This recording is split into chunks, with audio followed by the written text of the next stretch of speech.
and Senate Bill 1126. Thank you very much, Mr. Chairman and members of the committee. It is a pleasure to be here again. I'm here with Senate Bill 1126. The reason why it's a late filed bill is because I had it as an amendment to the prescription drug gouging bill, and the chairman suggested I put it in, I take the amendment and put it in as a piece of legislation. There are many factors that come into play when changes are made to our healthcare system, but currently controlling the prices of prescription drugs has become the #1 priority, not only here in Maryland, but across the country.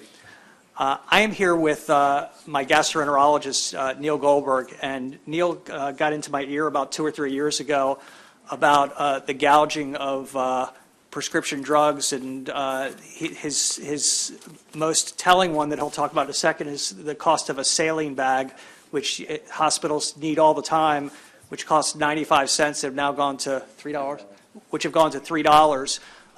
And he started proffering to me a couple years ago that because of the size of the state of Maryland and because our medical centers are so close to each other, why doesn't St. Joe, the GBMC, the University of Maryland Medical System, Prince George's now, and Johns Hopkins get together and form a medical co-op, to start purchasing drugs, so we can actually corner the market in a way in which we can lower the price of these things and lower the price of prescription drugs for our citizens.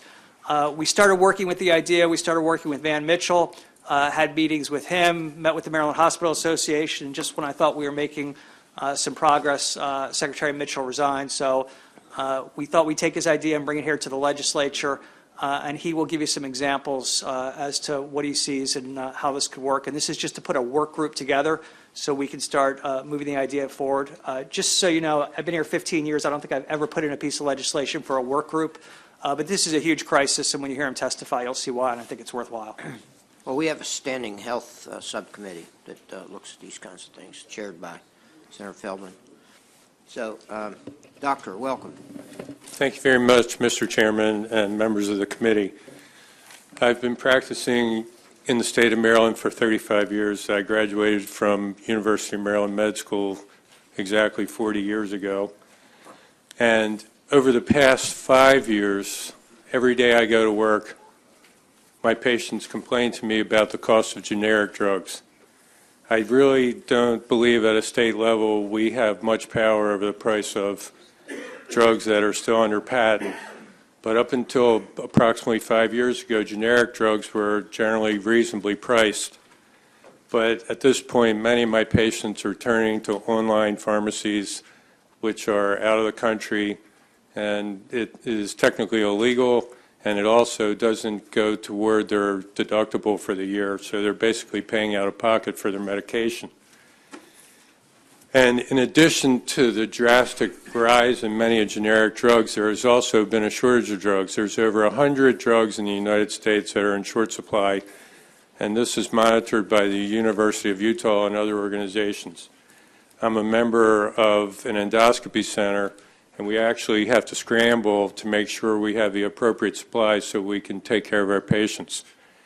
And I've given some, and part of your handout that I hope you have, I contacted, and I've gleaned information as a physician, as a member, active member of the staff of St. Joseph Medical Center, and also I'm personally purchasing my own medication. So I contacted the head of pharmacy at St. Joseph, and she compiled a list of the most drastic increases she's had to deal with over the last 2 years. And you'll see at the top of the list, vasopressin, which is used during deliveries to, in some cases, prevent serious bleeding of the mother, has gone from $2 to $122. That's in 2 years.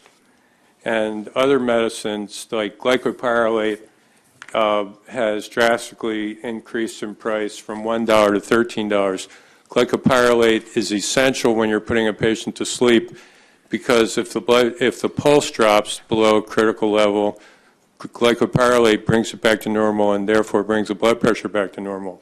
What's happened is many drugs not only have had these drastic price increases, They aren't even available many times, so that leads to hoarding and, of course, further shortages. And we've been guilty of hoarding at our center because we have to make sure we have enough IV bags. Even simple IV solutions have been in short supply. And the IV bags have gone from $1 to $3 in 2 years. Other basic medication that you probably are aware of, Lipitor, generic Lipitor, is $4.50 in the United States. It's $1 in Canada. That's per pill. Zetia, $10, also a cholesterol-lowering drug, $1 in Canada. Ursodiol I'm familiar with because I'm on Ursodiol. I got sticker shock when I went to the pharmacy, and the price of a pill went from 45 cents to $4.50 between one prescription and the next. And I did a little bit of arithmetic about how much we spent extra per year for the last 2 years on IV solution in Maryland, and it's close to $13 million just on IV solution. So what I think we could be capable of is, I don't necessarily think co-op alone would drastically lower prices, but if we had teeth in a co-op and we're willing to manufacture some medications, it would get generic companies' attention and help lower the price. The other thing I would point out is I did some investigation about Ursodiol, and part of the problem with the price increase was the suppliers. It's not even the manufacturers.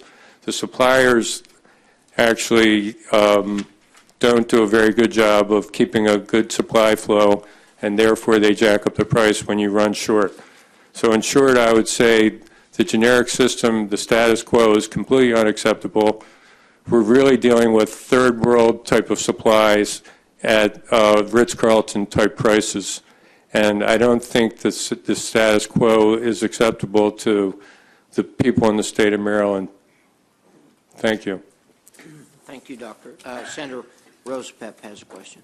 Thank you very much, Mr. Chairman. Thank you, Senator Brochin, for bringing this in, and thank you, Doctor, for your attention to this. I want to go to a 30,000-foot level, just based on your experience, because Sure. I don't have the experience that you do. What is your sense of why the market is failing as it is in general, and why does it seem to be failing more recently than in the past?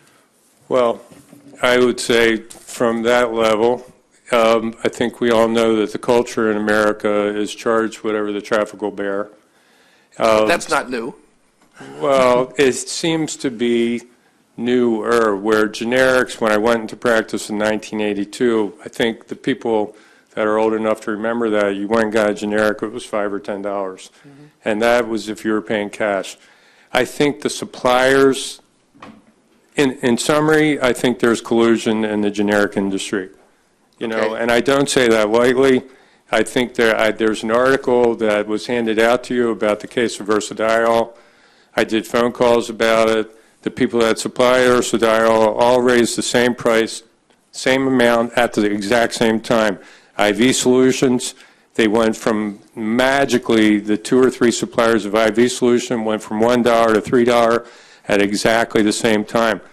I think generic companies go under the radar screen. The federal government is totally interested in patent drugs, and there's not a whole hell of a lot that at the state level we can do about that. But generic companies have seen an opportunity. I think Wall Street demands huge profits, and they're getting them. No, that's very helpful. There clearly has been collusion. I mean, there are cases that have been brought, and some that haven't been brought. no, I get that point, but Yeah, in fact sure. that some have been brought and been successful suggests there is a problem out there of collusion. So I think that's an important point. I guess my other question is, again, do you have any sense of this? I mean, you mentioned the possibility of manufacturing, which is, I think, a really interesting point, because, and here I don't really understand it, is if there are these very high prices, do you have a sense of what is stopping other people from coming into the market? Yes, I do. Okay, thank you. What happens is, for instance, say I'm a private citizen and I paid $72,000 to the FDA to get a license for a particular generic. And then I start to gear up to produce a drug.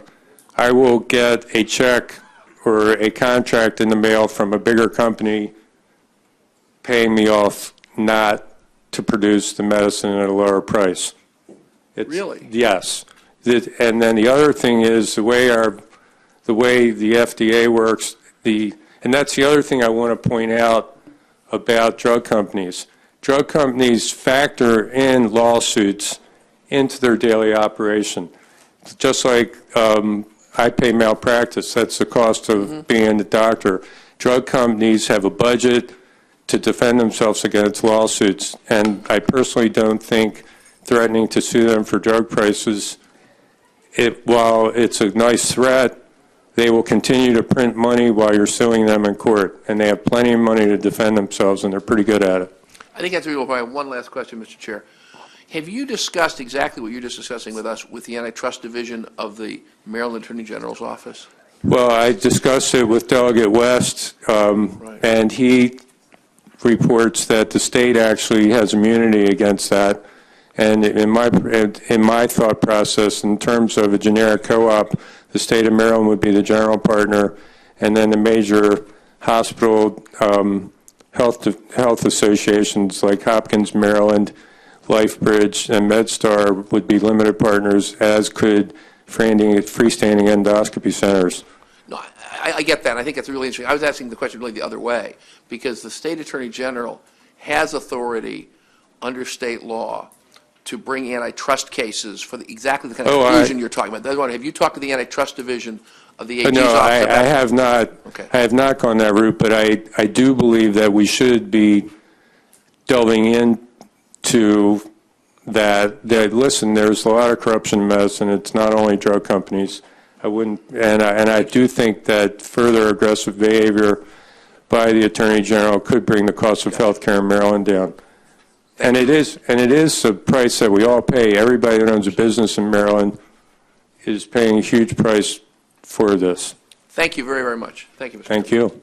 Senator Feldman has a question. Yeah, Dr. Goldberg, thank you for coming in.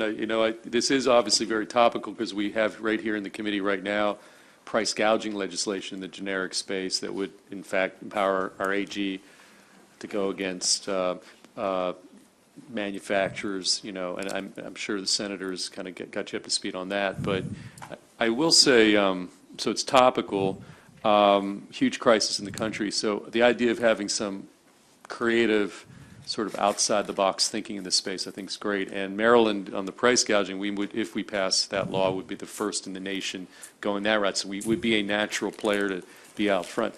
But is there a model that, are there some other folks around the country looking at this type of model that we, even though we're tasking the work group to look at it, I'm just curious. Well, I don't think there's a model where they're manufacturing. I think there are a few states that are starting to form co-ops. And what I would say also about this model, I think that if we did start it, there's nothing that would prevent us from involving other states with us.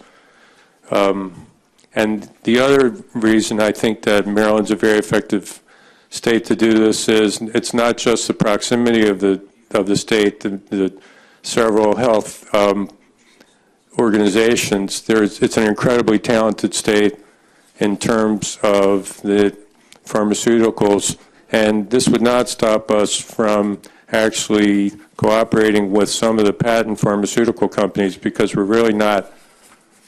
Yeah, well, on that front, that's why I was looking at the work group that the members, and it seemed to me, we actually, because I think the subject here, you got some folks right behind you from pharma and drug manufacturing industry.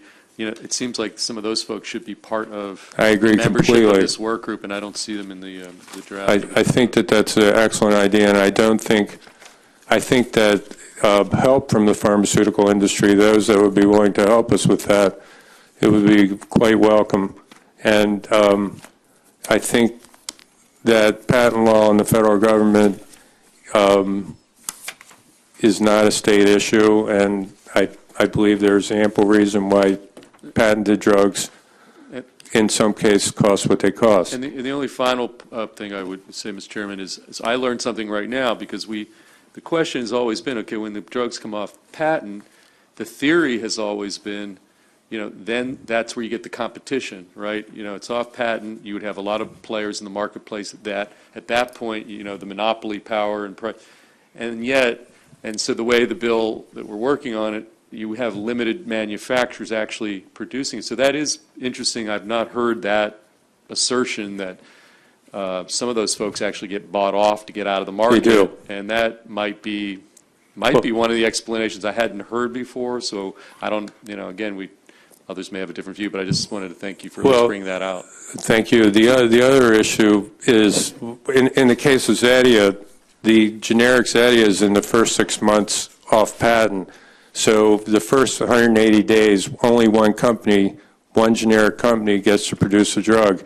And they set a benchmark that's pretty much what Zadia costs for the brand drug. And then when they bring it down, they don't bring it down what one would expect, because they've got the 6 months to negotiate with the pharmacy benefits plans.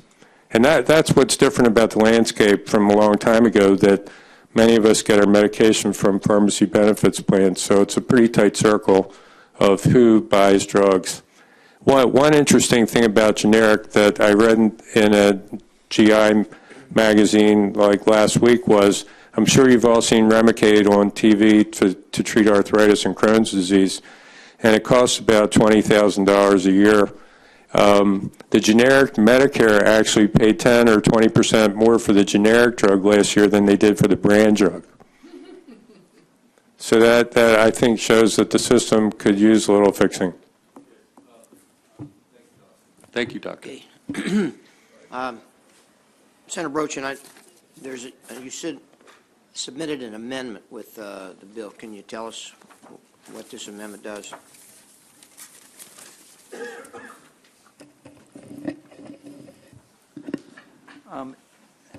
Thank you, Mr. Chairman. I think it just appears to add the word "and manufacturing." Yes. Yeah. Okay. So I think Dr. Goldberg could, if you want, can explain why, if you want him to. Could I elaborate on that? There was a rebuttal letter that actually took issue with the "and manufacturing." And I want to point out, I don't think a co-op in the state of Maryland would have any desire to manufacture complex medical devices. That would be way beyond our purview. But in the IV solutions, which are not a prescription medication, that is where a lot of money could be saved in simple things like that. But I don't think that we should be in the business of making artificial hips. Good. Okay. No additional questions. And Thank you. Thank you very much, Doctor, for coming down. And that concludes the hearing on 1126. So, Senator Riley, you're up next.